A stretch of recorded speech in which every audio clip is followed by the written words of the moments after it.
बाबा साहेब ने ये कहा था कि जैसे लोगों के हाथ में ये संविधान होगा, यानी कि इस संविधान को चलाने वाले लोग जिस नीयत के होंगे, ये संविधान वैसा ही काम करेगा। अभी जो नीयत का मामला है, नीयत क्या है, इसको हमें जो है स्पेसिफाई करना बहुत जरूरी है, क्योंकि बहुत सटीक बात परम पूज्य बाबा साहेब अम्बेडकर ने उस वक्त कही थी। संविधान अपने आप में कुछ नहीं है।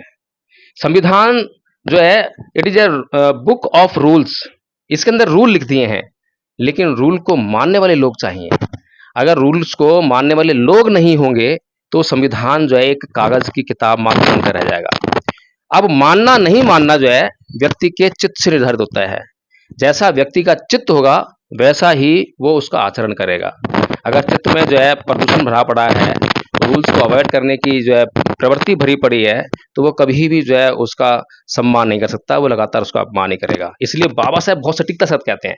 इसीलिए भगवान बुद्ध की मूर्ति की स्थापना जो है संसद के, नई संसद के प्रांगण में स्थापित करना और भी ज्यादा जरूरी है, क्योंकि वो ही एक ऐसे शास्त्र हैं जो मनुष्य को क्या सही है, क्या पाप है, क्या पुण्य है, ये बताते हैं। 70-75 सालों की जो यात्रा इस देश ने तय की है, उसमें इस देश ने यह देखा है कि इस देश को दुनिया में अगर विश्व गुरु का दर्जा किसने दिलाया है तो वो तथागत बुद्ध हैं। तो सबसे पहले जो है इस नई संसद के प्रांगण में बहुत बड़ी स्टैचू भगवान बुद्ध की स्थापित की जानी चाहिए। आधा अधूरा पढ़ते हैं और आधा अधूरा समझते हैं। जो लोहिया जी का जो स्टेटमेंट है वो भी काम का है, और जब आपने गलती से जो है कुछ गलत लोगों को बिठा दी सत्ता में, जब वो आपको सत्ता में आने ही नहीं दे रहे हैं, तब आपको जो है सड़कों पर आंदोलन, लाठी, हथियार सबका इस्तेमाल करना ही पड़ेगा। लेकिन बाबा साहेब जो आपको रास्ता दिखा रहे हैं वो बड़े समझदारी वाला रास्ता है। अगर उसको आप अपना लेते हैं तो आपको वो लाठी डंडे का इस्तेमाल नहीं करना पड़ेगा। बाबा साहेब आपको पेन का इस्तेमाल करना सिखाते हैं, आपको तलवार का इस्तेमाल करना नहीं सिखाते हैं। इसी दो बातों में से जो राजनीतिक लोग हैं केवल एक ही बात को पकड़कर चलते हैं। वो कहते हैं कि capture the power of the parliament, it is the solution of your all the problems. बस इतनी सी बात कहते हैं। लेकिन बाबा साहेब ने उस पार्लियामेंट की पावर को कैप्चर करने के लिए क्या मार्ग दिखाया है उसकी बात क्यों नहीं करते हैं? क्योंकि वो मार्ग बहुत जटिल है, और जटिल मार्ग पर कोई चलना नहीं चाहता। हवाई होकर सभी लोग जो है बस संसद पहुंचना चाहते हैं। तो मैं बार बार जो है लगातार ये जो आज तथाकथित बहुजन समाज के नेता हैं, आज जो चेहरे के रूप में आपको दिखाई देते हैं कि ये बहुजन चेहरा है, ये बहुजन चेहरा है, मैं लगातार उनकी क्रिटिसाइज इसीलिए करता हूं क्योंकि उनका जो भी आंदोलन है वो अपने लिए है। और इस 2024 के लोकसभा चुनाव में आपने खुद देख लिया है, मैंने जो कहा उन बातों की एक एक बात जो है सत्य की कसौटी पर इस चुनाव में आपने खड़े होते देखे है। भानु प्रताप जी सपा के पास टिकट लेने गए, टिकट डॉक्टर रितु पहले कांग्रेस के पास गई, आम आदमी पार्टी के पास भी गई, फिर जो है उनको सपा से टिकट लेकर चुनाव लड़ा। महमूद प्राचार्य जी जो है निर्दलीय चुनाव लड़े हैं। इसके अलावा जितने भी जो आंदोलनकारी थे, हर कोई अपनी जमीन तलाश कर रहा था कि मैं किसी भी तरीके से इस बार जो है सांसद बन जाऊं। डॉक्टर लक्ष्मण यादव ने किस तरह से इस समाज की जो टूटती हुई आशाएं थी उसको किस तरह से उन्होंने जो है अपने फेवर में कर लिया, और किस तरह से उस समाज को सपा की तरफ मोड़ दिया, पता भी नहीं चला कि उनको जो है आज डॉक्टर लक्ष्मण यादव बनाने वाला ये बहुजन समाज है। आप उनके हितों से गद्दारी मत कीजिए। लेकिन ना तो डॉक्टर लक्ष्मण यादव ने वो बात समझी और ना ही बहुजन समाज ने समझी। जब समाज अपने सच्चे और अच्छे बुद्धिजीवी वर्ग को पहचानेगा नहीं तो उसके लिए जो गड्ढा खोदा गया है उसमें उसका गिरना जो है लाजमी है। आप सबसे बड़ा एक गरीब आदमी को भी प्रधानमंत्री बनने का अधिकार देते हैं, लेकिन उस अधिकार का आज तक पालन नहीं हो पाया है। अधिकार का पालन करने की जिम्मेदारी किसकी है? स्वयं वोटर्स की है। जो वोट दे रहा है, भाई तुम अपने लिए क्यों नहीं सोचते हो? वो किसको वोट दे रहा है? वो आरोपति खरपति को वोट दे रहा है। वो किसको वोट दे रहा है? गुंडे मवाली को वोट दे रहा है। लेकिन वहीं पर उसके बीच में से अगर कोई गरीब आदमी खड़ा हो जाए तो उसको वोट नहीं देता है। तो ये जो संस्कृति का जो प्रॉब्लम है, आज भी देखिए कि बहुजन समाज में बहुत सारे आंदोलन चल रहे हैं। वो आंदोलन अगर किसी प्रोफेसर, बहुचर्चित प्रोफेसर के द्वारा चलाया जाता है तो आंदोलन को सक्सेस माना जाता है, उसको बहुत हाईलाइट किया जाता है। अगर वही आंदोलन कोई आईएएस आईपीएस बड़ा अधिकार चला रहा है तो उसको सक्सेस माना जाता है। कोई मंत्री चला रहा है, कोई एमएलए चला रहा है, कोई सांसद, तो हाईलाइट कर दिया जाता है उसको। लेकिन वही आंदोलन, चाहे कितना भी गंभीर आंदोलन, जमीनी स्तर का आंदोलन कोई आम व्यक्ति चला रहा हो तो उसको गंभीरता से नहीं लेते हैं। वही समाज, नीलम जी, वही शख्स जो है बहुत बड़ी बेईमानी जो है इस देश से करता है।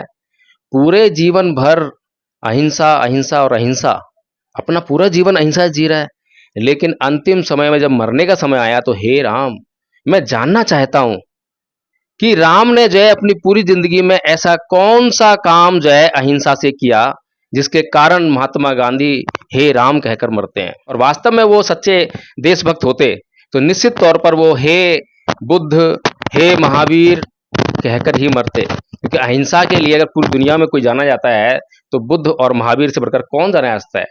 महावीर जहां अहिंसा की पराकाष्ठा को छूते हैं, जहां अहिंसा का पालन करने के लिए अपना भी बलिदान करने के लिए तैयार हो जाते हैं, वहीं पर भगवान बुद्ध अहिंसा के की प्रैक्टिकल अप्रोच को लाइफ में लेकर आते हैं कि हर एक व्यक्ति अहिंसात्मक जीवन जी सके, ऐसे सिद्धांतों का प्रादुर्भाव होना चाहिए।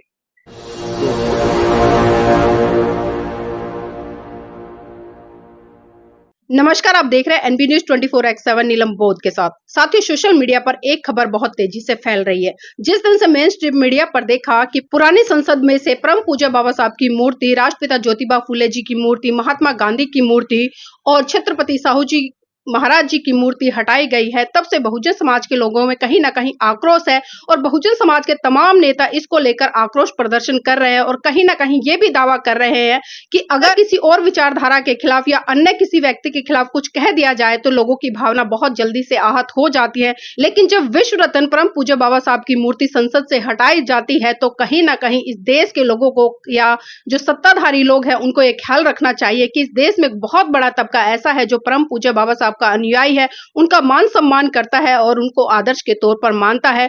तो साथियों, जिस तरह से हम देख रहे हैं कि जैसे ही 2024 के चुनाव खत्म हुए, जैसे ही प्रधानमंत्री जी ने शपथ ली, वैसे ही पुरानी संसद से बाबा साहब की मूर्ति हटा दी गई। और इसी विषय पर चर्चा करने के लिए आज मेरे साथ में एक ऐसी शख्सियत है जो लगातार पिछले कई सालों से इस देश में भारत को एक ऐसी संस्कृति को स्थापित करने के लिए संघर्ष कर रही है, जो संस्कृति इस देश के सच्चे गौरव इतिहास को लौटाकर भारत को फिर से विश्व गुरु का दर्जा दिला सकती है। तो आइए उन्हीं से चर्चा करते हैं आज परम पूज्य बाबा साहब की मूर्ति को लेकर कि जो संसद से बाबा साहब की मूर्ति हटाई गई है वो कितनी उचित है या कितनी अनुचित है। तो सर, आपका स्वागत है एनबी न्यूज में। जय भीम नीलम जी।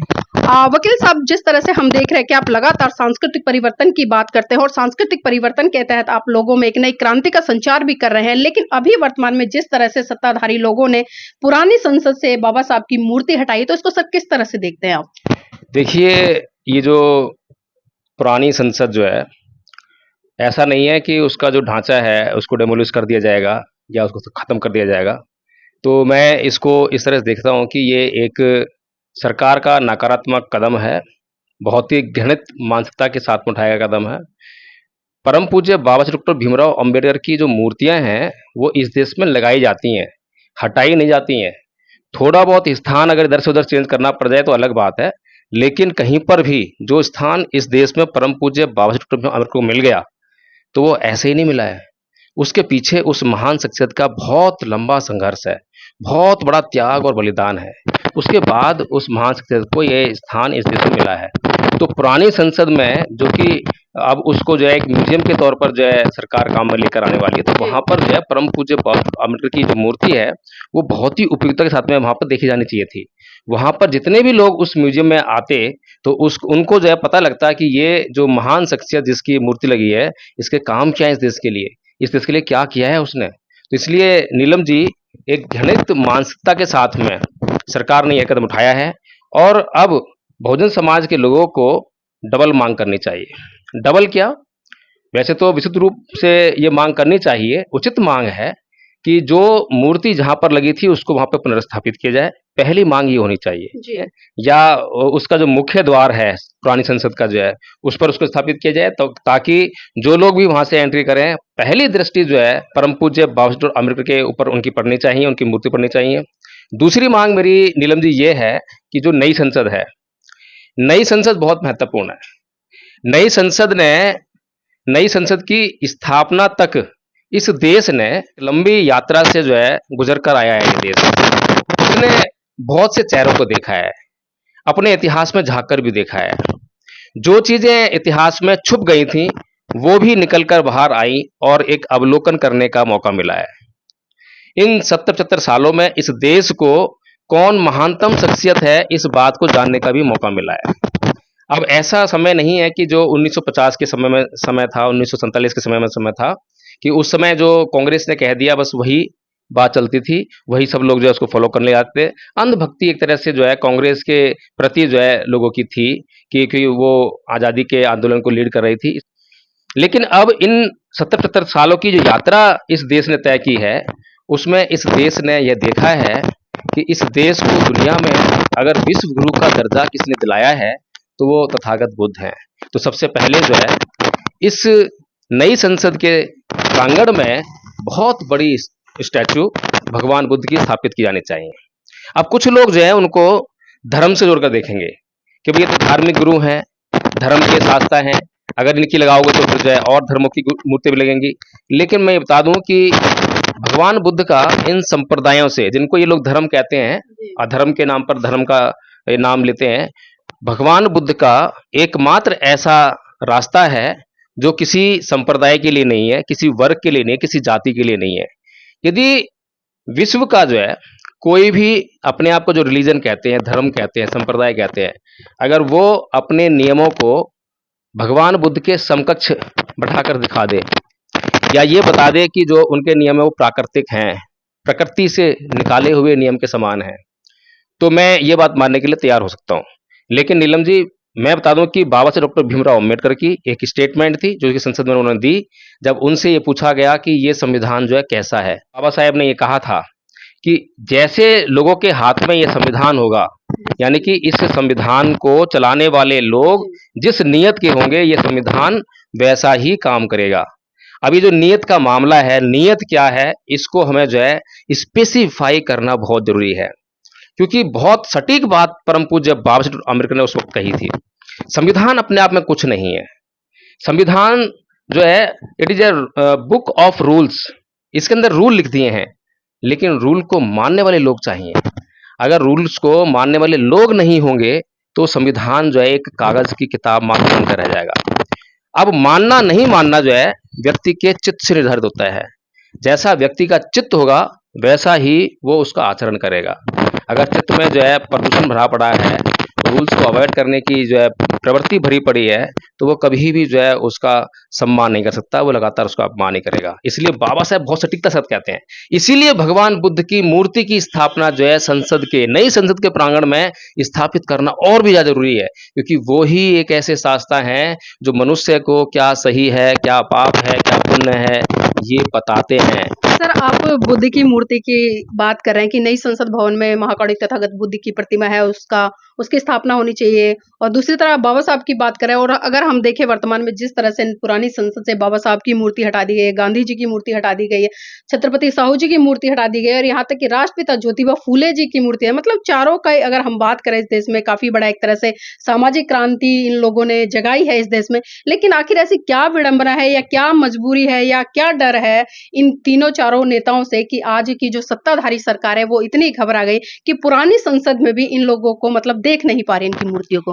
देखिए, एक संस्कृति है मानो, एक संस्कृति है जानो। तो जो परम पूज्य बाबा साहब डॉक्टर भीमराव अम्बेडकर ने जिस संस्कृति पर विचारा किया, यानी कि समर संस्कृति, भगवान बुद्ध की संस्कृति, ज्योतिबा फूले की विचारधारा, छत्रपति साहू जी महाराज की विचारधारा, ये वो विचारधारा है जो कि जानने के लिए कहती है, जांचने के लिए कहती है। मानो मत, मानने से पहले थोड़ा कष्ट उठाओ, थोड़ा देख लो कि क्या सही है क्या गलत है। और मैं चैलेंज करता हूं नीलम जी, बिल्कुल चैलेंज कहता हूं, वहीं से महात्मा गांधी की मूर्ति भी हटाई गई है। मैं हालांकि महात्मा गांधी की मूर्ति के इतना पक्ष में नहीं हूं, हालांकि मैं उनका सम्मान इसलिए करता हूं क्योंकि इस समय में जहां पर कि चारों तरफ दुनिया में जो है हिंसा का तांडव मचा हुआ है, हिंसा के सिवाय मनुष्य अहिंसा की तरफ सोच भी नहीं पाता है। हाँ, महात्मा गांधी जी ने प्रैक्टिकली कुछ हद तक जो है अहिंसा का पालन करके दिखाया, लोगों को दिखाया कि अहिंसा के साथ में भी जीवन जिया जा सकता है, और एक साधारण नहीं बल्कि एक उच्च जीवन जिया जा सकता है। ये इसलिए जो है वो इस समय के एक प्रेरणा स्रोत हो सकते हैं अहिंसा के सिद्धांत के लिए। लेकिन नीलम जी, वही शख्स जो है बहुत बड़ी बेईमानी जो है इस देश से करता है, पूरे जीवन भर अहिंसा अहिंसा और अहिंसा, अपना पूरा जीवन अहिंसा जी रहा है, लेकिन अंतिम समय में जब मरने का समय आया तो हे राम, मैं जानना चाहता हूं कि राम ने जो है अपनी पूरी जिंदगी में ऐसा कौन सा काम जो है अहिंसा से किया जिसके कारण महात्मा गांधी हे राम कहकर मरते हैं। अगर वो इस देश के इतिहास से, अगर उनको इस देश के इतिहास की अच्छी और सच्ची जानकारी होती और वास्तव में वो सच्चे देशभक्त होते, तो निश्चित तौर पर वो हे बुद्ध, हे महावीर कहकर ही मरते। क्योंकि अहिंसा के लिए अगर पूरी दुनिया में कोई जाना जाता है तो बुद्ध और महावीर से बढ़कर कौन जाना जाता है। महावीर जहां अहिंसा की पराकाष्ठा को छूते हैं, जहां अहिंसा का पालन करने के लिए अपना भी बलिदान करने के लिए तैयार हो जाते हैं, वहीं पर भगवान बुद्ध अहिंसा की प्रैक्टिकल अप्रोच को लाइफ में लेकर आते हैं कि हर एक व्यक्ति अहिंसात्मक जीवन जी सके, ऐसे सिद्धांतों का प्रादुर्भाव होना चाहिए। तो बुद्ध और महावीर से अहिंसा के मामले में कौन महत्वपूर्ण हो सकता है, लेकिन अगर कोई व्यक्ति करता कुछ और है, कहता कुछ और है, तो यानी कि वो देश के साथ में इंसाफ नहीं कर रहा है, देश को गुमराह कर रहा है। लेकिन सर कांग्रेस पार्टी के आइकॉन है वो, और आज भी भारत देश का बहुत बड़ा तबका है वो उनका सम्मान करता है और स्कूलों में भी उन्हें पढ़ाया जाता है, जबकि आज हम देख रहे हैं कि बाबा साहब तक को मतलब स्कूलों की किताबों से हटाने का काम किया है। लेकिन अभी वर्तमान में सर जो सवाल बहुत बड़ा खड़ा है, क्योंकि कांग्रेस पार्टी कैसी है जो कि महात्मा गांधी जी को अपना आइकॉन मानती है, और दूसरी तरफ हम देखते हैं कि स्कूलों में भी आज भी अहिंसा के रूप में महात्मा गांधी जी को स्कूलों में पढ़ाया जाता है, जबकि परम पूज्य बाबा साहब को आज हम देख रहे हैं धीरे धीरे करके किताबों से भी गायब कर दिया गया है। और राष्ट्रपिता ज्योतिबा फूले जी की तो क्या बात करें, उनको तो मतलब चर्चा भी नहीं करते हैं।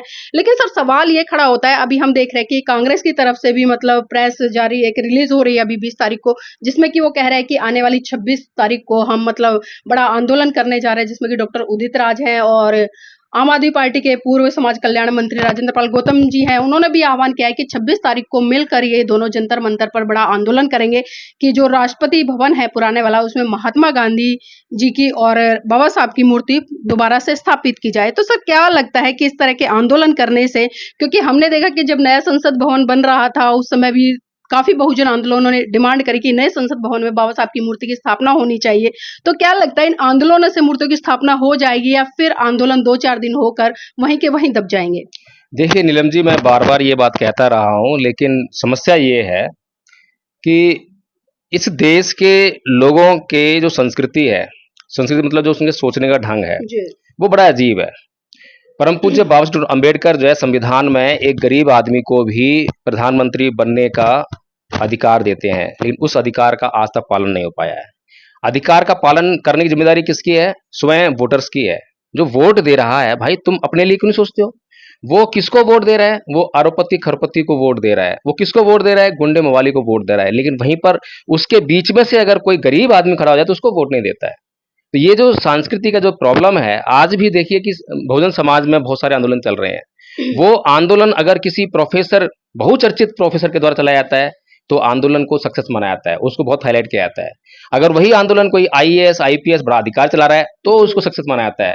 कोई मंत्री चला रहा है, कोई एमएलए चला रहा है, कोई सांसद, तो हाईलाइट कर दिया जाता है उसको। लेकिन वही आंदोलन, चाहे कितना भी गंभीर आंदोलन, जमीनी स्तर का आंदोलन कोई आम व्यक्ति चला रहा हो तो उसको गंभीरता से नहीं लेते हैं। वही समाज जिसके हक और अधिकार की बात वहां शुरू होनी है, जो आम आदमी है जो आंदोलन चला रहा है, वहां से शुरू होनी है उसकी जो बात जो है, लेकिन उसकी तरफ जो है आम आदमी तवज्जो नहीं कर पा रहा है, क्योंकि उसकी संस्कृति जो है उसमें प्रॉब्लम है, उसमें डिफेक्ट आ गया है। तो इसीलिए जो है, जो आज कांग्रेस के जो आज दो चेहरे दिखाई दे रहे हैं, क्योंकि कांग्रेस और आम आदमी पार्टी में गठबंधन हुआ और दो चेहरे आपको दिखाई दे रहे हैं। एक तो राजेंद्र पाल गौतम जी हैं।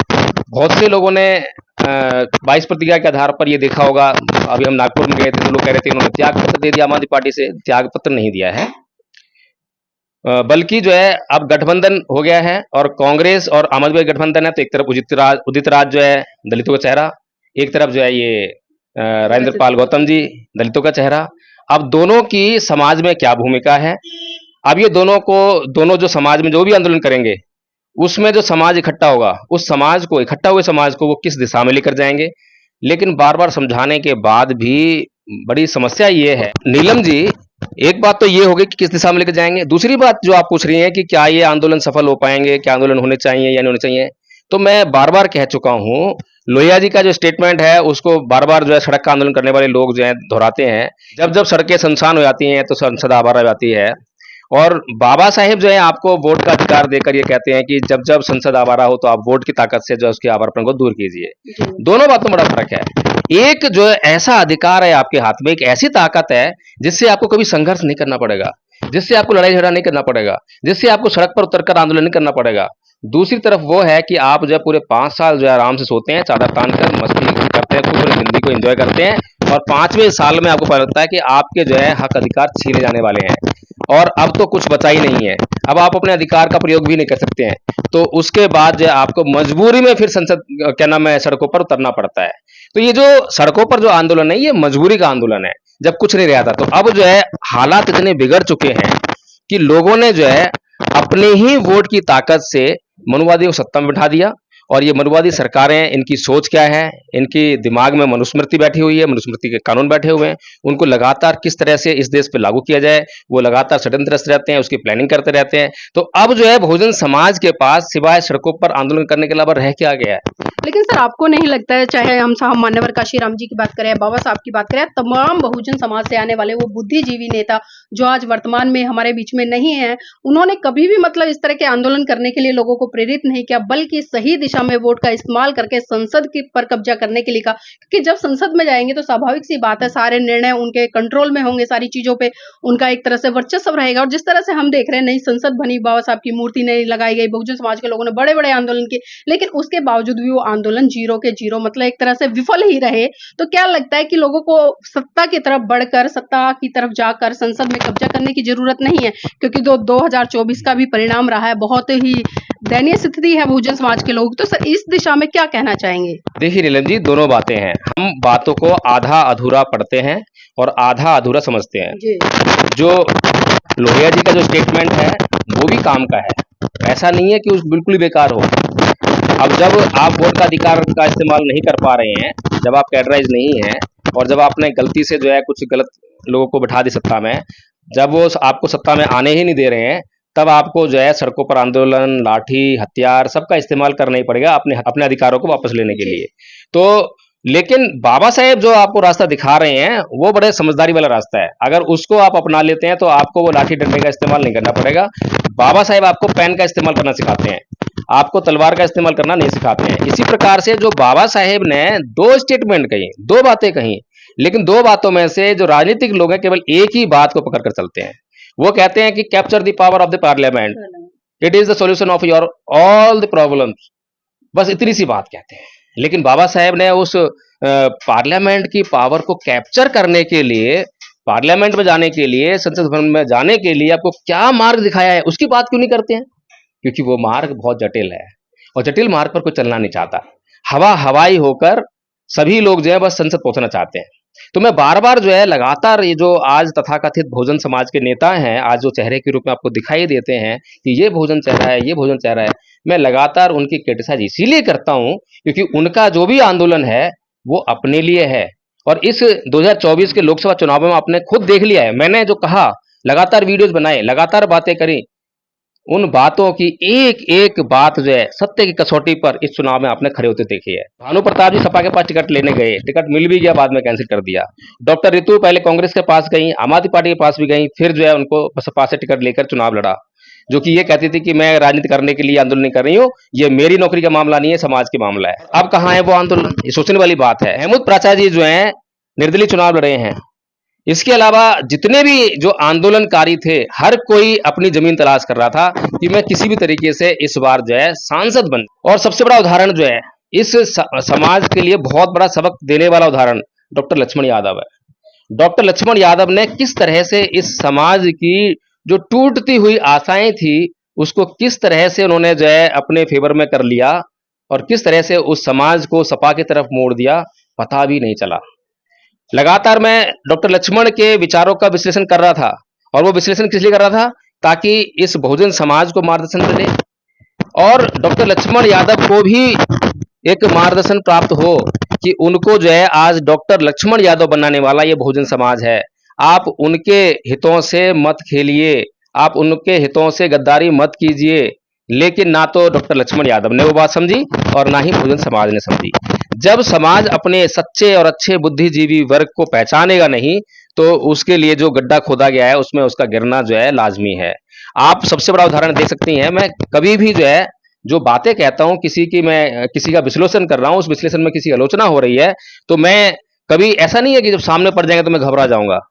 अगर मैं झूठ बोलूंगा तो घबरा जाऊंगा, अगर सच बोल रहा हूं, सच्चा विश्लेषण है तो मैं कभी भी ये लोग जब मेरे सामने आते हैं तो मैं वैसे ही सामान्य तौर पे मिलता हूँ जैसे हमेशा मिलता हूँ। तो इसीलिए अभी आपने एक और उदाहरण देखा, राजेंद्र पाल गौतम जी का उदाहरण देखा आपने जो है कि किस तरीके से जो है उनके ऊपर तो बड़ा सदमा है। आज बहुजन समाज जांच नहीं कर पा रहा है, चेक नहीं कर पा रहा है। अभी अभी जो है आम आदमी पार्टी के एक मंत्री ने, समाज कल्याण मंत्री, जिनको कि राजेंद्र पाल गौतम जी के बाद उनको मंत्री बनाया गया, उनका पद दिया गया, उन्होंने अभी भी इस्तीफा दिया है, राजकुमार आनंद जी। तो राजकुमार आनंद जी ने इस्तीफा दिया तो खाली इस्तीफा नहीं दिया है, उन्होंने विश्लेषण किया है कि ये जो केजरीवाल जी हैं ये एक जातिवादी व्यक्ति हैं, इनके भीतर जो है जातिवाद कुकुर के भरा पड़ा है। यही केजरीवाल जी गुजरात चुनाव में क्या बोल रहे हैं कि करेंसी पर जो है लक्ष्मी और गणेश का, नोटों पर लक्ष्मी और गणेश की तस्वीर आनी चाहिए। ये वही केजरीवाल थे, ये वही केजरीवाल हैं जो आरक्षण को बोलते हैं कि आर्थिक आधार पर आरक्षण होना चाहिए। तो इसलिए नीलम जी, सिर्फ आंदोलन करते रहने से इस समाज का भला होने वाला नहीं है। इस समाज के लिए सच्चे अर्थों में और गहराई से जागकर काम करने की जरूरत है। और आज हमें अपनी को प्लानिंग की जरूरत नहीं है, प्लानिंग जो है पहले से ही बाबा साहब के द्वारा की जा चुकी है। मान्यवर साहेब कांसीराम जी ने वो मार्ग भी दिखा दिया है, बस उस प्लानिंग को समझने की जरूरत है और उस मार्ग को जानने की जरूरत है। इस बहुजन समाज का सारा जो काम है, सारा जो उद्धार है स्वतः हो जाएगा। बस जरूरत है कि पूरे 5 साल जो है ये बुद्धिजीवी वर्ग एक संघ बनाकर इकट्ठा होकर जो है समाज के बीच में जाकर उसको वोट को जो है कैसे और कहां पर इस्तेमाल करना है ये समझाए, ये सिखाए।